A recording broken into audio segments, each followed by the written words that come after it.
안녕하세요, 홈스커버리입니다. 오늘 영상에서는 전세 자금 대출을 받는 방법과 과정에 대해서 자세히 알려드리겠습니다.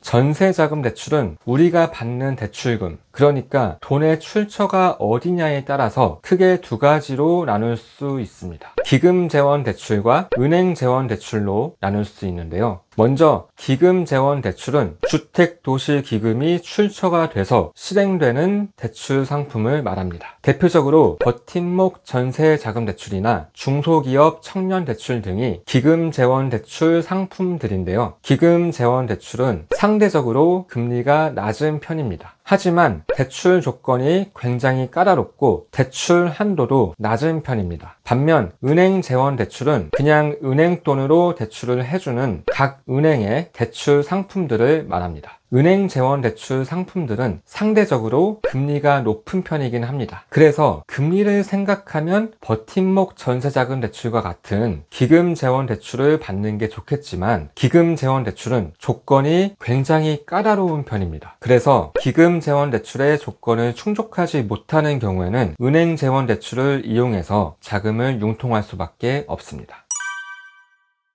그럼 지금부터 전세자금대출을 받는 과정에 대해서 하나씩 자세히 알아보겠습니다. 가장 먼저 예산을 정해야 합니다. 내가 가지고 있는 현금과 전세대출 받을 금액을 합쳐서 내가 감당 가능한 전세보증금을 확인해야 합니다. 예를 들어 내가 준비한 자금이 3천만 원이 있을 때 전세보증금의 80%까지 대출을 받는다고 하면 전세보증금이 1억 5천 정도 되는 집까지는 들어갈 수 있겠다라고 예상해 볼 수 있겠죠. 일반적으로 전세자금 대출은 보증금의 70에서 80%까지 대출이 나오지만 개인의 소득이나 신용, 그리고 주택의 상태 등에 따라 대출 한도가 낮아질 수도 있기 때문에 조금은 타이트하게 예산을 책정하시는 게 좋습니다.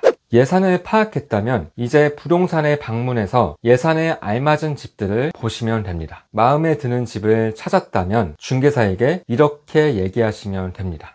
은행에 가서 대출 여부와 대출 한도를 확인하고 바로 계약을 진행하고 싶은데 등기부 등본과 건축물 대장을 볼 수 있을까요? 이렇게 얘기하면 중개사가 등기부 등본과 건축물 대장을 출력해 줄 겁니다. 그럼 이 등기부 등본과 건축물 대장을 가지고 은행에 방문해서 사전 상담을 받으면 됩니다. 사전 상담을 받기 위해선 신분증과 재직증명서, 원천징수 영수증, 주민등록등본, 등기부 등본, 건축물 대장을 챙겨서 은행에 방문하면 됩니다. 참고로 은행은 내가 계약할 집 주변에 있는 지점으로 가시는 게 좋습니다. 은행에 가서 서류를 제출하면서 전세금은 얼마이고 대출은 얼마나 받으려고 하는지를 은행 직원에게 얘기하시면 됩니다. 그럼 은행 직원은 해당 집이 대출이 가능한지 여부와 예상 한도, 그리고 대출 신청할 때 필요한 서류 항목들까지 정리해서 알려줄 겁니다.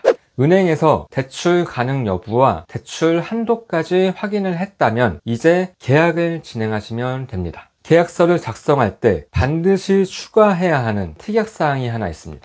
임대인 또는 임차 목적물의 하자로 인한 전세자금대출 거절 시 계약은 무효가 되며 임대인은 계약금을 즉시 반환하기로 한다 라는 특약을 반드시 넣어야 합니다. 사전 심사를 통해 우리의 소득이나 신용을 따졌을 때 대출이 나오는데 문제가 없다는 것은 확인을 했습니다. 그러나 주택이나 임대인의 문제로 인해 대출이 거절되는 경우도 간혹 있습니다. 그래서 이런 특약을 넣어 두어야 나중에 대출이 거절되는 경우에도 계약금을 되돌려 받을 수 있습니다. 그리고 계약서를 작성하면서 우리는 보증금의 5% 정도를 계약금으로 지불하게 되는데요. 이때 영수증을 꼭 받아야 합니다. 우리가 전세자금 대출을 신청할 때 필수 서류 중 하나가 계약금에 대한 영수증이기 때문이죠.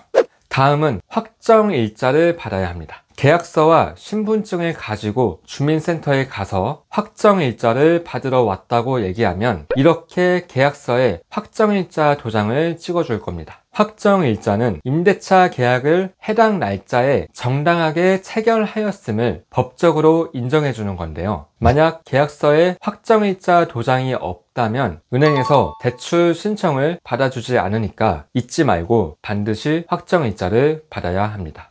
이제 모든 준비가 되었다면 대출을 신청해야 합니다. 그런데 대출 신청은 언제 하는 것이 좋을까요? 대출 심사 기간은 1주에서 2주 정도 걸리지만 심사 과정에서 문제가 생길 가능성도 있기 때문에 가능하면 잔금일로부터 약 한 달 전에 대출을 신청하는 게 가장 좋습니다. 안내받은 서류들을 잘 챙겨서 은행에 방문하시면 대출 신청 서류를 작성하게 됩니다. 이렇게 모든 절차가 문제없이 진행이 되었다면 이사하는 날 오전에 대출이 실행됩니다. 대출이 실행되면 대출 금액은 집주인의 통장으로 바로 입금이 됩니다. 그럼 우리는 남은 금액만 알아서 집주인에게 직접 이체하면 되는 거죠. 예를 들어 1억짜리 전셋집에 들어가는데 보증금의 80%를 대출받았다면 8천만 원은 집주인의 통장으로 바로 입금될 거고 계약금 외에 나머지 돈은 우리가 집주인에게 이체하면 됩니다. 자, 아직 끝난 게 아닙니다. 잔금을 모두 입금했다면 이제 주민센터를 방문해서 전입신고를 해야 합니다. 전입신고를 한 후에 주민등록 등본을 발급받아서 은행에 제출해야 모든 절차가 끝이 납니다. 오늘은 전세자금 대출 받는 방법과 과정에 대해 알아봤습니다. 이번 영상도 시청해 주셔서 감사드리고요. 다음에 더 필요한 영상으로 찾아뵙겠습니다. 감사합니다.